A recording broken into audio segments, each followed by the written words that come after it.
what made you want to work for Royal Brompton and Harefield Hospitals, Gill? I had an amazing time at the National Trust, 28 years at the National Trust and 7 different jobs, and worked all over the place. And I just felt I had one more big challenge, one more big ambition. And at first I thought, well, I better stick with the environment, and I'd better stick in the Cotswolds. But actually this one just, it was amazing to hear about this.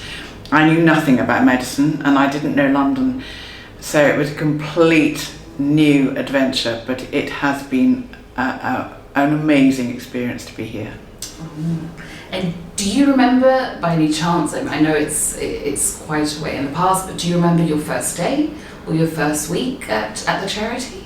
One of the things that was most different was we, in the National Trust, we were all open plan, and I was shown to my first office up in Britain Wing, and it seemed a bit like a postage stamp, and I couldn't get over how people closed their doors, and now of course I think they do open their doors more, but yes, that was the biggest shock, was to know that I was in a little room on my own, and I was so used to having lots and lots of buzz and noise and everything going on around me. So, but then we moved the charity to new premises and we were open plan.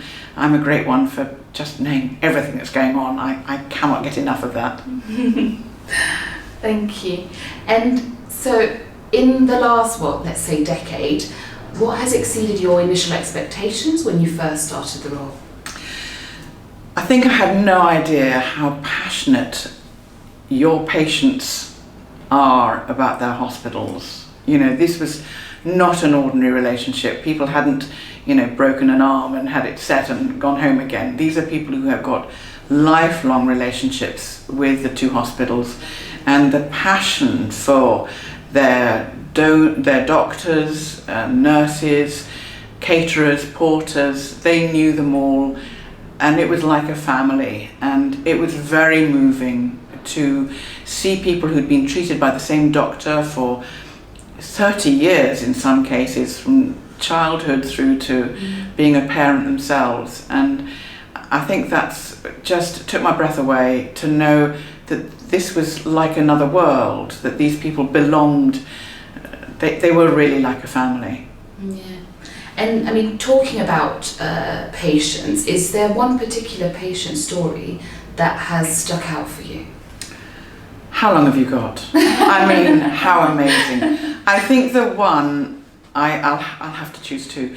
They're both small children. Joshua Newman came here with all his tubes in the wrong place at literally a few hours old, and I got to know his mum, who they came here by ambulance from Essex. She'd never been to London. She was so frightened about what was happening, she sort of came to and found herself in London. And Joshua was operated on here. He's now must be 8, and she has sent me pictures of him every birthday, first day at school, holiday, riding on a camel, and I feel part of that family. And just one other one is another little child called Noni, and I got to know his grandfather, and when he heard I was leaving, he sent me a video of Noni, who also had his life saved here at Royal Brompton, stamping in the muddiest puddle you have ever seen. And that just sums up my time here, really. And do you have, what is your most memorable appeal? Because you do a lot of appeals, so if you had to pick 1 or 2, which would be your most memorable appeals? I think that I'm going to have to pick 3, I'm sorry. The first one is the hybrid theatre. That was my first appeal, and I was far too overambitious, and it was terrifying, but we did make it with thanks a lot to my trustees, who were amazing. They all came to a great big gala that we did in the Guildhall and raised a lot of money, and the donors, of course, that made it all possible. So I think we still have the largest and best equipped hybrid theatre, certainly in London, if not the UK. The charity played a part. It wasn't only the charity, obviously, but it's an amazing creation. And the other thing was the intensive care unit at Harefield.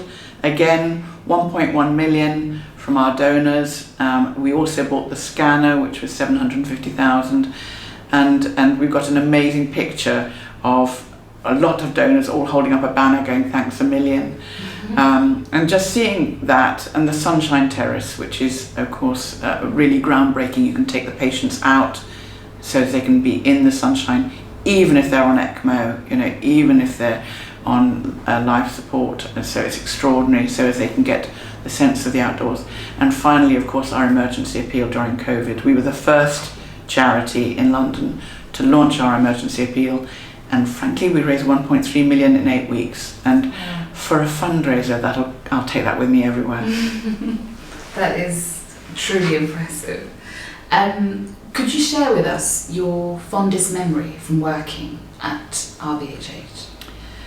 Well, it has to be the patients again. It's the stories that I hear from them, and the way you do become part of the family. So when I've told people that I'm leaving, I've had the most extraordinary letters and cards and emails from people saying that I'm part of their family. So yes, the patients who, they cannot say thank you enough to the doctors and all the clinical teams and all the support that they've met here, and I've just been part of their lives.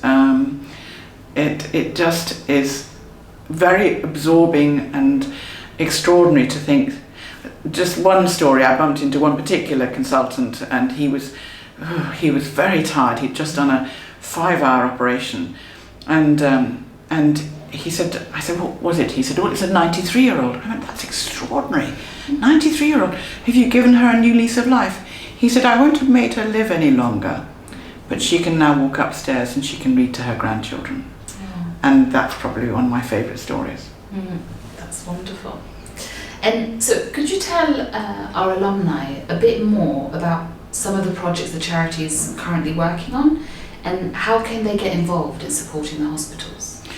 Well, at the moment we've got something called the COVID Relief Fund, which is emerging from COVID. So we're still buying equipment to help with COVID patients. But of course, as the alumni will know, we are working very hard to play catch up. A lot of people didn't have really quite important surgery or treatment over the last year.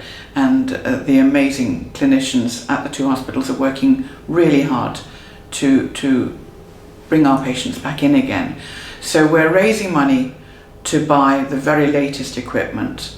The bids that go forward for budgeting are 3 or 4 times as much as the money that's available. So the charity likes to buy what it can from the list that doesn't quite get through to the budget. So that's the biggest thing that we're raising money for this year, to help play catch up, to help to get the very latest imaging equipment particularly. In terms of what can people do, we will be starting to have events again. Now, we've had a whole year of online events, of which I know several alumni have joined us. So we've had a reception with Michelle Hussain, with Jonathan Dimbleby, we've had a quiz, we've had a bingo, and that was an experience. We've had an amazing carol concert, all online. This year, the golf day is happening. They'll be doing a London Bridges walk, they'll do a quiz. Right now, there's Hearts v Lungs, which is still an online event. You've got to take part in that. So keep looking at our website. There's always an event. There's always something you can get involved with. We got our first online raffle this year. No more filling out of those little tiny forms. Always things going on. Just stay in touch. Contact any of the team. Stay in touch via our website. There'll be lots and lots of events, and there is a new chief executive starting, so get to know him. Oh, exciting. And I mean, finally, I suppose after nearly a decade at the charity, what does the future hold for you, for Gill? Well, I'll never top this job, so I can't even try. I've got some part-time work waiting for me with CPRE, for the Council for the Protection of Rural England, which is going back to my environment roots. And going back to fundraising, I'm actually going to be sourcing raffle prizes and auction prizes. Once a fundraiser, never stop being a fundraiser. We're moving, my husband and I are moving to Hay-on-Wye, and I'm going to have chickens and ducks and a dog, and I'm going to do a lot of walking, and I'm going to remember my lovely time here. How wonderful. Well, thank you very much, Gill, for agreeing to sit down with us. and we wish you the best of luck for the future. It's been a huge pleasure, Maria. Thank you. Thank you.